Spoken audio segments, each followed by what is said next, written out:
사랑한다면 그럼에도 불구하고 란 글이 있습니다. 내가 선택한 이 남자와 결혼해도 괜찮을까요? 한 여자가 독자에게 조언을 구하고 있습니다. 저는 서울대를 졸업하고 미국에서 석사를 마치고 한국에 돌아왔고 풍족한 건 아니지만 아버지가 의사셔서 어려움 없이 자랐습니다. 내가 선택한 남자는 고졸이고 현재는 직업이 없습니다. 하지만 정치를 하겠다고 합니다. 선거에 출마해서 몇 번을 떨어지고 지금은 무일푼으로 월세방에서 가족들과 함께 살고 있습니다. 홀어머니가 편찮으시고 시누이가 하나 있는데 그분도 건강이 안 좋아서 결혼하면 두 분을 모시고 살아야 합니다. 그리고 이 남자는 재혼입니다. 첫사랑과 결혼해서 지금은 사별하고 슬하에 중학생 아들이 2명이 있습니다. 제가 키워야 합니다. 저는 초혼입니다. 저는 그를 사랑하는데 가족들뿐만 아니라 주변 사람들 모두가 결혼을 반대 안 해요. 그러나 그는 내가 필요하고 아이들을 돌봐주기를 바라고 있습니다. 그리고 저를 사랑한다고 고백했습니다. 이 남자를 배우자로 선택해도 괜찮을까요? 여러분 어떻게 생각하세요? 절대 안 돼요? 이 글의 주인공은 창천교회의 장로였던 고 이희호 여사입니다. 잘 알려진 대로 김대중 대통령의 아내이죠. 감리교 장로였던 한 신앙인 이야기예요. 만약 여러분의 따님이 이런 남자하고 결혼하겠다면 받아들일 수 있겠습니까? 참 이희호 여사가 대단한 것은 수십 가지가 다 갖춰지지 않고 문제투성이었던 김대중이라는 호래비를 단지 사람 하나 보고 결혼한 것입니다. 그가 단지 대통령의 부인이기 전에 한 여성으로서, 한 사람으로서 얼마나 큰 인물이었는가를 새삼 알게 합니다. 아마 성서적인 말로 하자면 거듭난 사람, 신령한 사람이라고 볼 수 있겠습니다. 갈라디아서에서 바울은 오직 믿음으로를 강조하는데 그 마지막 부분에서 신령한 사람이 어떠해야 하는지를 가르칩니다. 신령한 너희는 이렇게 해야 된다. 그렇게 2절, 3절, 4절, 5절에서 다 얘기하고 있습니다. 이번 여름이 여러분의 가정과 주위에서 신령한 사람, 거듭난 사람을 세우고 발견하고 높이는 그런 절기가 되기를 바랍니다. 여기서 신령한 사람이란 영어 성경으로는 영적인 사람, you who are spiritual, 영적인 영적인 사람, 혹은 하나님 같은 사람, 가들리, 하나님 같은 사람으로 되어 있습니다. 세번역으로는 성령의 인도하심을 따라 사는 사람 이렇게 되어 있어요. 즉 영적이고 하나님을 닮은 사람으로서 성령 받은 믿음의 사람, 거듭난 진짜 그리스도인이 어떤 사람이냐, 그렇게 우리가 여기서 볼 수 있습니다. 갈라디아 6장은 앞장과 서로 연결되죠. 5장 말미에서 유명한 육체의 일과 성령의 열매를 열거한 다음에 이어나오는 말씀입니다. 성령 받으면 사랑, 희락, 화평, 인내, 자비, 양선, 충성, 온유, 절제의 열매들이 맺힙니다. 만일 성령으로 살면 또한 성령으로 행해야 합니다. 잘난 체 하거나 서로 노엽게 하거나 질투하지 말아야 합니다. 이어서 나오는 본문에서 바울 사도는 교회에서 성령 받은 신령한 사람은 어떠해야 하나를 말하고 있습니다.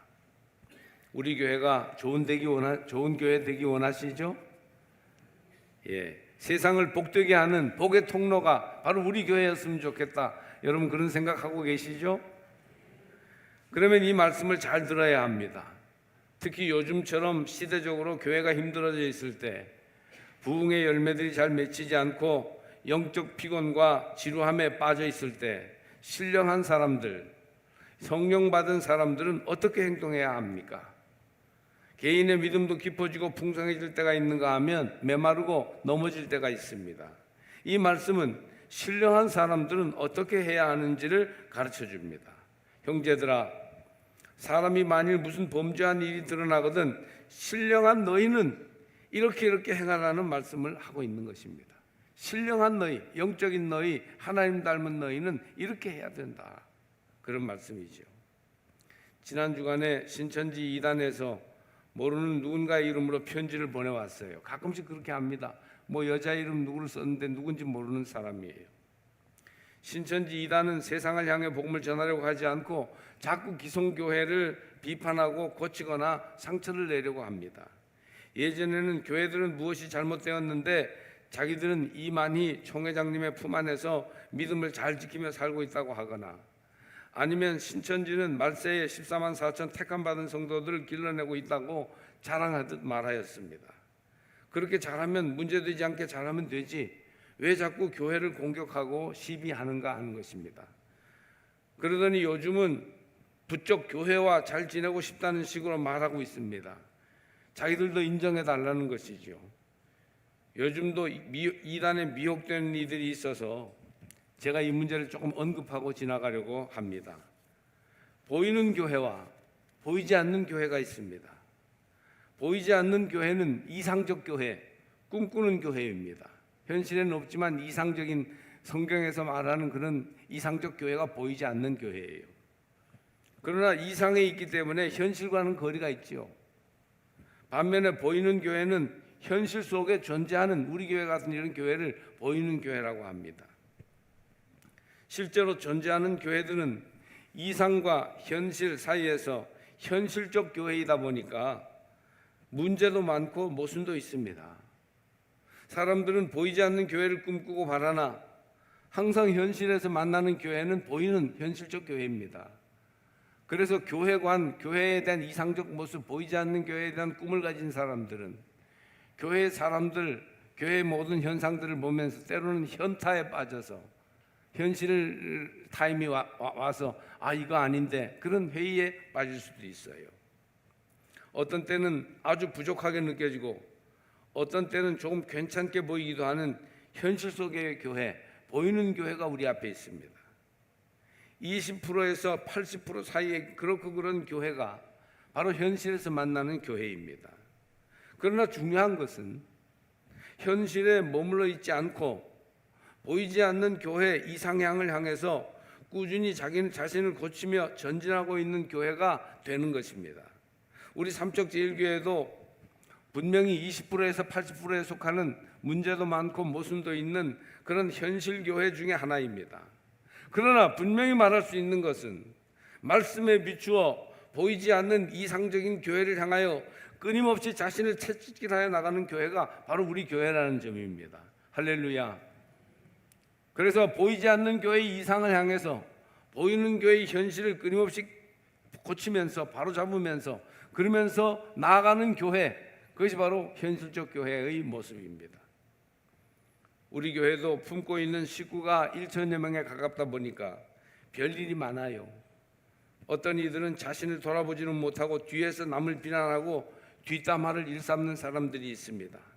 성도들끼리 교회 안에서 혹 잘못이 있다고 해도 온유하게 대화함으로 사람을 용납하고 문제를 해결해야 합니다. 좀 전에 신천지 이단들의 행동에 대해 말했지만 특히 이단들은 교회를 정죄하고 비난하며 성도들을 미혹시킵니다. 침소봉대라고 하죠. 작은 것을 확대해서 교회 전체가 아주 완전히 잘못에 빠진 것처럼 광고합니다. 정말 속상하고 화가 나요. 현실에 많은 죄와 상처를 가지고 있는 성도들이 교회를 찾아 위로받고 답을 얻으려고 할 때 유의할 점은 보이는 교회의 연약함을 솔직히 인정하면서 이상적 교회를 담기 위해 끊임없이 노력하고 있는 이 영적 노력이 살아있는가 하는 점입니다. 어떤 상황에서든지 신령한 우리는 어떻게 해야 하느냐, 성경 말씀에 귀를 기울이고 나가셔야 합니다. 그런 교회는 건강한 교회, 우리가 몸을 두어 저 천국 갈 때까지 믿음을 지킬 수 있는 교회입니다. 그러나 마치 아무 잘못과 허물이 없는 것처럼 보이지 않는 교회가 바로 여기에 나타난 것처럼 그렇게 위선하는 교회는, 그런 이단적 교회는 절대 따라가서는 안 될, 우리 영혼을 잘못된 곳으로 이끄는 교회가 될 것입니다. 그러므로 여러분, 신령한 사람이 되어 온전한 교회를 이루어 가시기를 주의 이름으로 축복합니다. 첫째로, 신령한 사람은 오늘 성경을 보니까 뭐 기도를 많이 한 사람이라거나 금식 철야를 하라거나 그런 얘기가 아니고 잘못한 사람을 온유한 마음으로 대하여야 한다고 말씀합니다. 잘못한 사람을 온유한 마음으로 대하는 사람이 신령한 사람입니다. 그러니까 잘못이 있고 문제가 있고 갈등이 있을 때에도 온유함으로 사람을 대하고 바로잡는 그런 사람이 신령한 사람이에요. 갈라디아 교회는 믿음의 열심을 품으면서 자기도 모르게 교만한 마음이 있었습니다. 아마 잘못에 대하여 정죄하고 비난하며 자기들의 모임에서 내보내려는 경우도 있었던 것 같습니다. 물론 공동체의 평안과 덕을 깨뜨리고 문제를 일으키는 잘못에 대해서는 단호해야 돼요. 분명해야 합니다. 잘못을 방치하고 잘못된 태도에 끌려다니면 물론 안 됩니다. 그럼에도 불구하고 신령한 사람들을 향한 바울의 첫 번째 행동 지침은 온유하라는 것. 잘못을 저지른 사람에게도 온유한 마음으로 대하라는 것입니다. 1절을 보니까 형제들아 사람이 무슨 범죄한 일이 드러나거든 신령한 너희는 온유한 심령으로 그러한 자를 바로잡되 온유한 심령으로 바로잡고 너 자신을 살펴보아 너도 시험을 받을까 두려워하라. 그렇게 돼 있어요. 그렇습니다. 이것은 바울이 앞서 5장 23절에 말했던 성령의 열매와도 일치합니다. 잘못은 바로잡아야 하지만 잘못한 사람을 너무 가혹하게 모질게 대하지 말고 양선, 즉 점잖은 태도로 대하라는 것입니다. 누군가 잘못을 저지르거나 죄에 빠지면 그 사람을 야단치고 손가락질하는 것이 우리의 매우 인간적인 경향입니다. 그런 사람들을 대하는 태도는 별로 온유하지 못해요. 당신의 잘못을 깨달으라는 듯이 괜히 거칠고 무뚝뚝하거나 불친절하고 보복적인 태도로 대합니다. 무슨 낯으로 뻔뻔하게 다니느냐 하는 사람까지 있습니다. 하지만 사도 바울은 죄를 범한 사람에게도 온유한 심령으로 바로잡아 주라고 합니다. 잘못된 것을 따라가라는 말이 아니고 잘못을 바로잡되 온유한 심령으로 바로잡는 것이 신령한 사람의 모습이다. 그렇게 가르쳐 주십니다. 저는 축구를 좋아하는데 이제는 체력의 한계를 절감하고 뛰지는 못합니다. 그러나 보기는 지금도 좋아합니다. 제가 섬기던 원주의 교회 출신 한 명이 국가대표 청소년 선수로 올라갔던 집사님 아들이 있었고 우리 교회도 권사님 딸이 아주 축구를 국가대표 상비군에 들 정도로 한 딸이 있었죠. 지금은 다 물러나 있지만 청소년 국가대표 선수가 되어서 아시안 게임인가 경기에 그 집사님 아들이 출전했는데 얼마 뛰지 못하여 수비 선수인데 제대로 실력 발휘를 못했어요. 그때 뭘 잘했다 뭘 잘못했다 자꾸 혹독하게 평가하고 요구하면 어떻게 되겠습니까? 스트레스를 받아서 다음에는 더 뛰기 어려울 것입니다. 그와 마찬가지로 형제가 잘못하여 힘들어할 때 더 부드럽게 위로하며 격려해 주어 바로 잡아야 됩니다. 잘못한 사람, 죄 지은 사람은 뼈가 어긋난 것처럼 누구보다 자신이 더 괴롭고 마음이 아프기 마련이에요. 이걸 바로 맞추려면 온유하게 대해야 합니다. 신령한 여러분, 잘못한 사람을 온유하게 바로잡으시기 바랍니다. 우리까지 교회 안에서 그런 사람을 비난하고 함부로 거칠게 대한다면 믿지 않는 사람들과 다를 것이 무엇입니까? 우리도 그런 형편이 되면 똑같이 잘못할 수 있어요. 또 하나님께서는 그를 용서하시고 사랑하십니다. 그러니 우리도 비난하기보다는 온유하게 대함으로 사람을 용납하고 이렇게 함으로 교회를 든든히 세워서 세상의 희망이 되도록 해야 합니다. 신령한 여러분, 온유하십시오. 따뜻하고 부드러움을 잃지 않아야 해요. 잘못은 분명히 확고하게 칼같이 가리되 온유함으로 그 일을 행하시는 여러분이 되시기를 바랍니다. 둘째로 신령한 사람은 또 어떻게 해야 되느냐?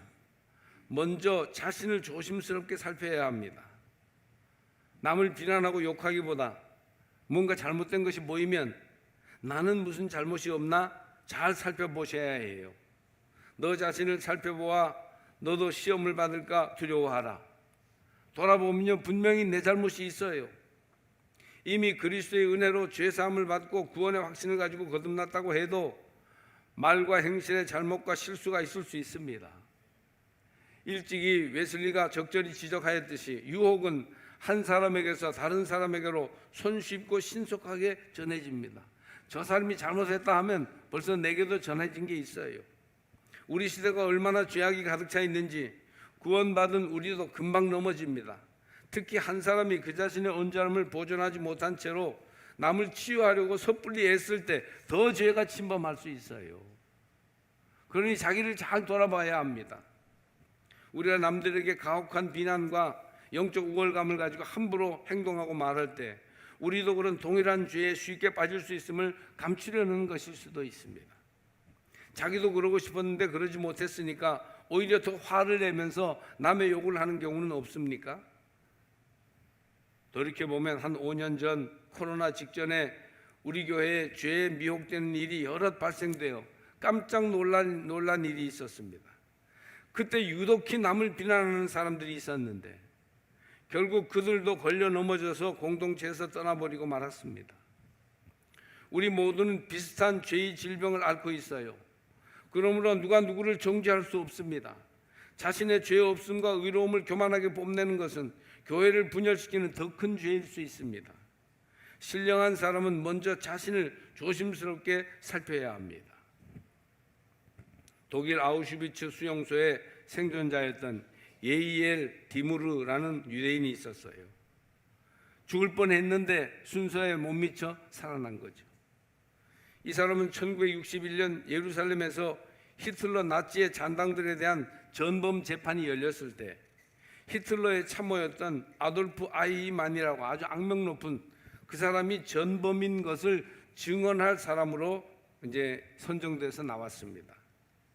재판관은 아히만을 가리키면서 예이엘 디무르에게 물었어요. 저 사람을 똑똑히 봐주십시오. 저 사람이 아히만이 맞습니까? 좀 더 다가가서 똑바로 보시죠. 그 악명 높은 아히만을 이제 자기 입으로 예, 그가 맞습니다 말하면 굉장히 중요한 증언이 되는 거예요.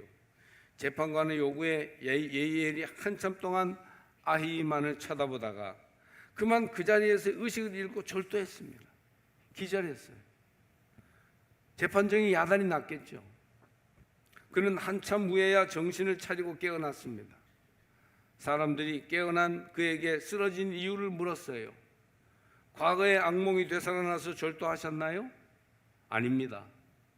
그렇다면 당신의 마음속에 아직까지도 남아있는 미움과 증오심 때문에 분노를 이기지 못해 절도하셨습니까? 그것도 아닙니다. 그러면 왜 그랬어요? 왜 절도했습니까? 그는 대답했습니다. 제가 그 사람을 보았을 때 그 사람이 너무 평범한 사람이었다는 사실에 놀랐습니다. 저런 사람이 어떻게 내 동료들을 저 비참한 가스실로 몰아내도록 명령하고 집행할 수 있었을까?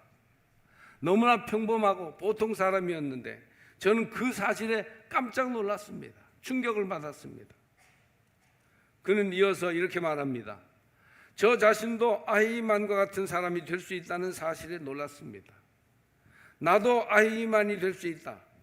내 속에도 악명 높은 아히만이 살고 있다는 사실에 놀란 것입니다. 내 속에도 미움, 증오, 살인의 광기가 있고 모순과 갈등이 있는 아히만을 품고 있다는 사실에 놀랐습니다. 그렇습니다. 내가 바로 그 사람일 수 있습니다. 우리는 모두 잘못한 남을 비난하기 전에 먼저 잘못이 있을 때 항상 나 자신을 돌아보셔야 합니다. 먼저 나를 돌아보고 바로잡는 성도들이 다 되시기를 바랍니다. 셋째로 신령한 사람들은 남의 짐을 져주는 사람이에요. 남의 짐을 져줘야 합니다. 우리 삶에 잘못이 들어오면 예수 그리스도와 그 말씀에 기준하여 온유한 마음으로 그것을 바로잡고 자신을 돌아보고 잘 평가해보며 그리스도의 법을 실천해야 하는데 그리스도의 법은 서로 정죄하는 율법이 아니고 서로 짐을 져주는 사랑의 법이에요. 한 교회 교인이라면 주 안에서 우리는 믿음으로 이루어진 공동 운명체 아닙니까? 네가 잘못되면 나도 책임이 있고 당신이 아프면 나도 괴롭고 힘듭니다. 네가 잘못했으니 네가 감당해라. 나와는 상관이 없다. 이게 아니에요. 서로 짐을 지면서 일으켜주고 세워주어야 합니다. 너가 이 지경이 된 거 보니 내게도 잘못이 있구나. 너의 짐을 나도 조금이라도 나누어 줘보겠다. 이게 거듭난 사람, 신령한 사람의 모습이라는 것입니다. 사랑보다 도덕과 영적 우월성을 중요하게 여기는 사람들은 자기 자신을 속이는 것입니다. 너희가 짐을 서로 지라. 그리하여 그리스도의 법을 성취하라. 만일 누가 아무것도 되지 못하고 된 줄로 생각하면 스스로 속임이라.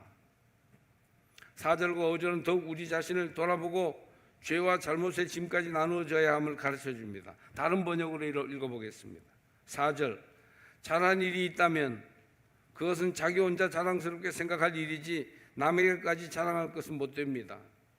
왜냐하면 5절, 공동체의 일원으로서 각 사람은 자기의 짐을 져야 하기 때문입니다. 교회가 왜 분열되고 갈등합니까?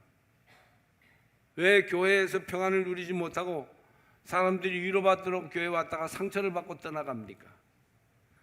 고통의 짐을 서로 져주려는 사랑의 법으로 하기보다는 차가운 비난과 뒷담화와 정죄의 칼을 들이대기 때문 아닙니까? 우리가 동정심이 있는 따뜻한 사람보다는 올바른 사람이 되려는데 너무 초점을 맞추다 보면 교회 안에서 진정한 치유와 회복이 나타나지 못해요. 망가진 사람, 병든 사람을 고치고 새롭게 회복시키기 위해서 쉽게 정죄하고 비난하기보다는 그 짐을 내가 나누어 짐으로 공동체를 세워가는 것이 바로 성령 받은 사람이 행할 일입니다. 하나님 나라가 이곳에 이루어지기 위해서는 정죄하기보다는 짐을 나누어 져야 해요. 자기를 먼저 돌아봐야 하는 것입니다.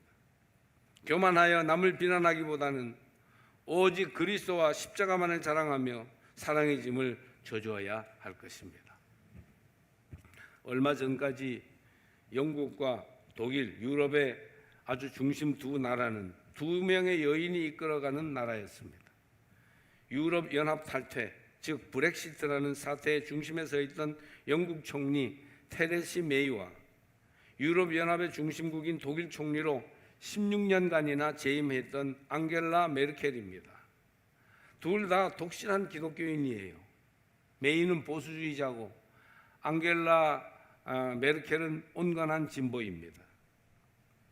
메이는 옥스퍼드대 출신의 성공의 목사 따님이고 메르켈은 그보다 2살 위로 라이프치히대 출신의 루터교 목사 따님, 아주 독실한 기독교인이에요. 둘 다 목사 따님들이죠. 정책 수행에 있어서 두 여성 총리는 신중한 실용주의 노선을 지켰습니다. 기독교 신앙과 서민족 출신 배경이 빚어낸 경륜이라고 사람들은 평가했습니다. 최고 지도자에 오른 사람들은 말할 것도 없지만 평범한 생활을 하는 모든 사람도 신령한 사람, 거듭난 사람이 되기를 바라보아야 합니다.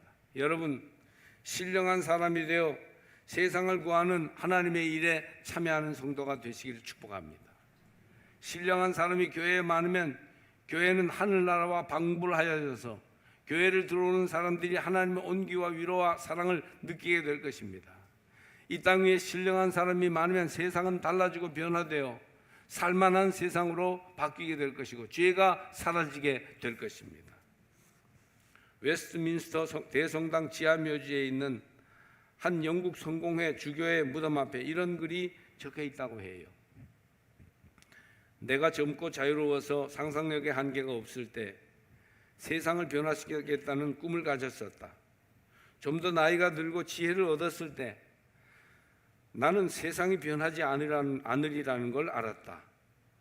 그래서 시야를 약간 좁혀 내가 살고 있는 나라를 변화시키겠다고 결심했다. 그러나 그것 역시 불가능한 일이었다. 황혼의 나이가 되었을 때 나는 마지막 시도로 나와 가장 가까운 가족을 변화시키겠다고 마음을 정했다. 그러나 아무것도 달라지지 않았다. 이제 죽음을 맞이하기 위해 누운 자리에서 나는 문득 깨닫는다. 가장 먼저 변화시켰어야 하는 것은 나 자신이었다는 것을. 여러분 어떠십니까? 여러분은 변화된 사람입니까? 여러분은 거듭나셨습니까? 여러분은 하늘에 속한 신령한 사람들이십니까? 세상이 살기 좋은 세상이 되려면 교회 안팎에 신령한 사람들이 많아야 합니다. 여러분 신령한 사람들이 되세요. 주의 이름으로 간곡히 구원하니 신령한 사람이 되도록 마음에 결단하시기를 축복합니다. 또 성령을 충만하게 받아 신령한 사람이 되기에 힘쓰되 신령한 사람으로 행동해야 돼요. 범죄한 사람들이 있을 때, 괴롭고 어려운 일들만 자꾸 생길 때 교회 안팎에서 왜 이런 일들이 자꾸 교회 주변에서 생겨나는가 시리에 빠지게 될 때, 그때 먼저 온유한 심정으로 그것을 바로잡으시고 그 잘못을 보면서 남을 비난하고 정죄하기 전에 자신을 살펴보고 돌아보아야 합니다. 무엇보다 남의 짐을 져주기에 힘쓰기 바랍니다. 내 짐도 남에게 맡기지 마시고 남의 짐을 기쁨으로 져줌으로써 공동체가 온전해지며 하나님의 나라가 우리 삶에서 확장될 수 있도록 하셔야 됩니다. 그러면 그리스도의 법, 사랑의 법을 성취하게 될 것입니다. 이것이 너와 내가 거듭난 자로 살아가는 방법이요, 이같이 온 세상이 살아나게 되는 회복의 비결인 것을 기억하시기 바랍니다.